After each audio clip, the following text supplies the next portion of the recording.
Abonnez-vous et cliquez aussi sur la petite cloche de notification pour ne rien rater de nos prochaines vidéos. N'oubliez pas de partager aussi la vidéo et de la liker. Afrique N24. Merci, Madame la ministre. Je pense que je vais faire la synthèse et le dernier mot reviendra, puisque le président est parmi nous. Rang qui est dû, il clôturera cette... donc, c'est pas moi qui ferai le mot de clôture, c'est au président. Ce que je voudrais faire remarquer, au-delà des échanges que nous avons eus, je voudrais dire infiniment merci au professeur Niamsi, parce que c'est un digne fils de l'Afrique qui a cette lecture holistique qui convoque le spirituel et va aux enjeux géostratégiques mondiaux et à la responsabilité qui est seule de l'Afrique à ce tournant en particulier. Et vous avez magistralement répondu à nos attentes par rapport à la thématique qui vous a été confiée. Je voudrais saluer notre frère Ilman du Canada, ce jeune Camerounais qui rendait hommage à ses aînés et qui nous a relevé. Pour moi, c'est très important que j'utilise sa phrase « Vivre pour des choses spirituelles », que c'est le plus important. Parce que c'est là que tout commence. Vous avez tout compris, Ilman. Et c'est là, à cette source que toute l'Afrique doit aller. Et alors, avec bravoure, nous triompherons. Parce que nous ne vivons que ce que nous vibrons. Vivons en conscience ce que nous vibrons. Tout ce qui est matériel procède de l'immatériel. C'est tellement important à intégrer ça parce que ça va déterminer toute la suite. Quand nous avons conscience, comme Ilman l'a compris, ce sont nos vibrations qui créent notre réalité. Si je pense souveraineté de l'Afrique, mais au fond de moi, je pense à mon ego, ce que je vibre ne créera pas la souveraineté de l'Afrique. C'est tout simple. Il faut que ce soit nous nous quittons. 62 ans d'indépendance, qu'avons-nous compris, qu'avons-nous fait de ça? Qu'est-ce que nous pulsons nous-mêmes? Parce que si à la tête de l'Afrique, il y a des gens qui nous créent la misère, c'est que dans la résultante de ce que nous vibrons, place à notre tête des gens comme ça. L'histoire de l'humanité depuis des éons, c'est des cycles cosmiques. Et il est important d'intégrer qu'actuellement, nous sommes dans la saison du féminin sacré. Et la saison du féminin sacré, c'est la saison du collectif humain. C'est la saison, le professeur Niamsi n'a pas fait ce développement, mais avec subtilité, il a dit, c'est la saison de la réappropriation de la loi de l'un, c'est-à-dire que tout est un, tout est interconnecté, tout est interdépendant, rien n'est séparé. De la pleine conscience. Ces fondamentaux, en les convoquant, vous comprendrez à la fin pourquoi je les convoque. Vous comprendrez pourquoi le combat que mène le président, le gouvernement de combat et l'écosystème DMK. Et cette saison cosmique, j'invite ceux qui sont intéressés à comprendre ce qui se passe dans le monde. Il y a un livre qui s'appelle Le 8e saut, d'aller le lire. On parle beaucoup de 8e saut par rapport à l'histoire du Togo. Les gens n'y comprennent pas, ils disent, bon, mais c'est des bondieuseries. On parle, la Russie utilise beaucoup la lettre Z. On dit que c'est juste parce que c'est l'Ouest, mais c'est plus que ça. On ne va pas vous l'expliquer. Au Togo, il y a quelqu'un qui parle beaucoup de Dieu LZ, que c'est au Togo. Bon, je ne vais pas rentrer dans des détails. Et le professeur Niamsi sourit parce que c'est que lui comprend tout ça. Pour dire, nous sommes à une époque, le professeur Niamsi a parlé de la souveraineté. Il a parlé en résonance avec le divin. Paf! Il est allé à la géopolitique mondiale. Il n'a pas voulu s'étaler. Mais moi, je me permets, en cette conclusion, puisqu'il a tout dit, mais il faut expliquer aux gens qui n'ont pas peut-être saisi. Il a mis des choses petit à petit, plus paf. Nous sommes à une saison cosmique d'ascension planétaire et qui fait que la pleine expression de la souveraineté, c'est cette époque. Jamais dans l'histoire des mondes, sur cette planète Terre, le niveau de lumière qui permet la pleine expression de la souveraineté de quiconque le veut. C'est pour ça que le professeur Niamsi a parlé d'absurdité en parlant d'indépendance, que ça devrait être interdépendance. Et il a dit, pour exercer la souveraineté, il a fait le lien l'homme à l'image de Dieu. Donc, c'est le moment plus que jamais quiconque aspire à la souveraineté individuellement d'abord peut réaliser ça aisément. Parce que le professeur Niamsi a dit quelque chose, je ne sais pas si vous l'avez suivi, il a dit, le Togo n'est pas seul, les Togolais ne sont pas seuls. Nos aïeux angélisés sont avec vous, toute l'Afrique est avec vous. Il a dit des choses, tim. C'est-à-dire, en cette saison, personne n'est seul. Plus que jamais, tout appel que nous lancerons pour de l'aide, nous l'aurons. Nous ne verrons pas ceux qui seront à nos côtés, mais nous aurons cette aide. Donc, la souveraineté, qui est une mission générationnelle sacrée dont le président de la République a parlé, c'est maintenant plus que jamais, autant au niveau individuel que collectif.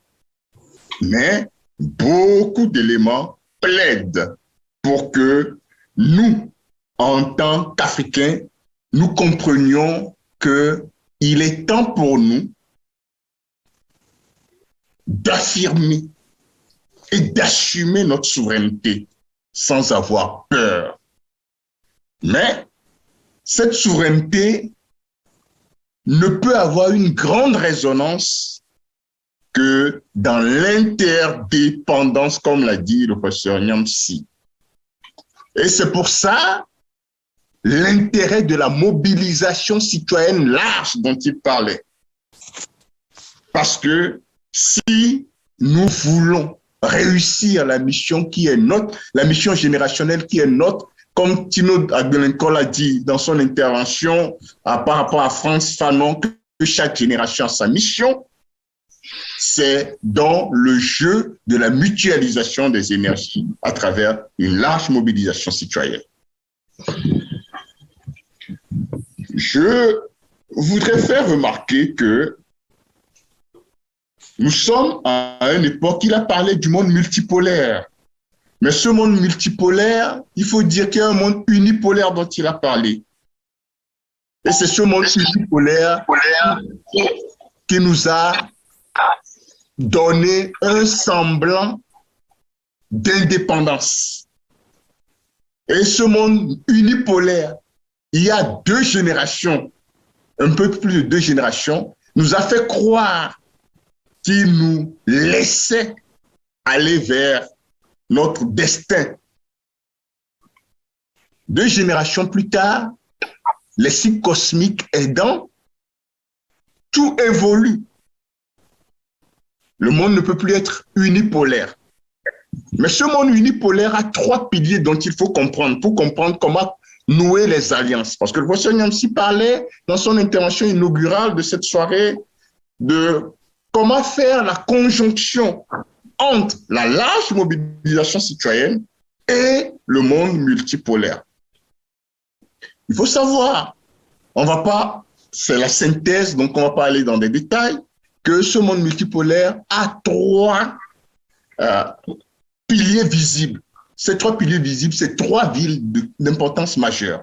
Washington, Londres et le Vatican, la cité du Vatican. Mais, indépendamment de ces 3 piliers visibles, ils ont 2 laboratoires qui paraissent pour la plupart des communs comme invisibles, mais qui sont bien là. Et les 2 laboratoires de cet ancien ordre mondial, c'est l'Ukraine et le Togo. L'Ukraine et le Togo. En termes de charge vibratoire négative, c'est les 2 pays-là où beaucoup de choses se font que les gens ne comprennent pas, qui les cristallisent, l'Ukraine et le Togo. Maintenant, en ce qui concerne le combat au Togo, c'est ce combat que nous avons porté depuis le 22 février 2020, le président de la République, et assisté de Monseigneur Podrou et de tous ceux qui prient pour le Togo. Et on parle beaucoup de 8e saut, de duel Z, tout ça. Et c'est ce Z-là qui revient aussi en Russie. En cette même saison, les gens ne font pas le lien. Nous ne pourrons gagner notre combat au Togo. Il faut qu'on se dise la vérité. Qu'en étant à un niveau en étant aligné sur le niveau de lumière actuel sur Terre. Et le professeur Nyamsi a encore donné la clé. Il n'est pas allé dans les détails, mais je dois expliquer tout ce qu'il vous a dit. Il a parlé de cœur. Il a parlé de cœur. Il a toujours dit qu'il est le pain de lumière, tout ça. Il a toujours dit des choses, mais il ne les explique pas à fond. Il a parlé de cœur. Pour que nous réussissions ce challenge, il faut un élan de cœur. Il faut le cœur, ouvrir le cœur et avec nos 2 mains. Nos 2 mains, c'est l'action. Mais le cœur, c'est le moteur. Si ce n'est pas avec le cœur, ce n'est pas le primat de l'amour, l'action que nous mènerons ne prospérera pas. Parce que nous sommes à un carrefour d'une nouvelle conscience. Et c'est là où notre générationnel sacré convoque quelque chose, un terme que les gens ne connaissent pas trop, la phrasorité. La phrasorité qui est arrimée à l'élan de cœur et qui appelle vraiment à ce que, ensemble, nous agissons dans l'intérêt de l'expansion de l'amour et de la souveraineté de toutes les âmes sur Terre. La thématique de ce soir a été ainsi clairement développée par, que ce soit l'adresse du président de la République à la nation de ce jour, que ce soit l'intervention de son Excellence Monsieur le Premier ministre, le brillant exposé d'ouverture du professeur Franklin Nyamsi, à qui nous disons beaucoup merci. Les interventions du garde des Sceaux et du Tino Agbelenko, tout est congruent.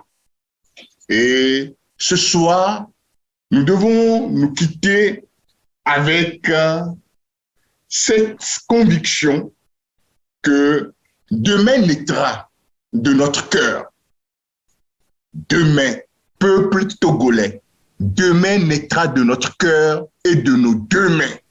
Demain, la libération du Togo, la souveraineté intégrale du Togo, elle ne sera pas politique. Elle ne sera pas seulement monétaire comme l'a voulu Sibani Olympio, on l'a assassiné. Elle ne sera pas que culturelle. C'est la souveraineté intégrale. Le Togo doit être un État phare pour Kéméta, pour la renaissance africaine. Et cette souveraineté intégrale, c'est la mission générationnelle sacrée de tous les Africains actuellement incarnés. Ils doivent l'avoir à l'esprit, que c'est une souveraineté intégrale. L'Afrique, dans ce monde multipolaire, doit être un pôle géostratégique majeur. Dans tous les cas, moi, en tant que ministre des Affaires étrangères, c'est le cap que m'a fixé le président de la République et le Premier ministre.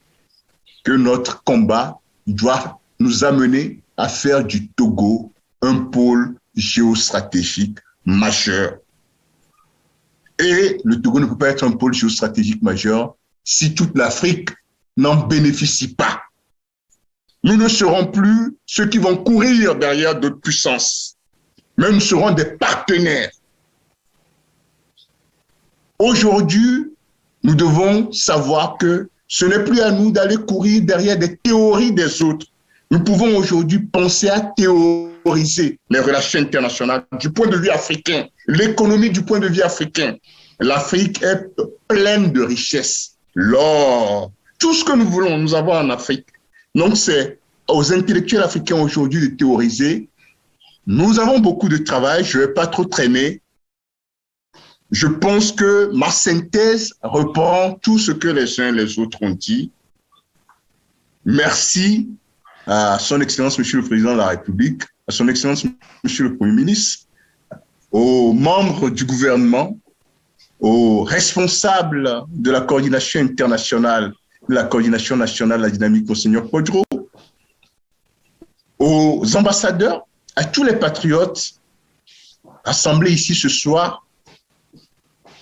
Que Dieu bénisse le Togo, l'Afrique et l'humanité tout entière et toute la création. Je vous remercie. Likez la vidéo si ce n'est pas déjà fait. Laissez aussi votre point de vue en commentaire.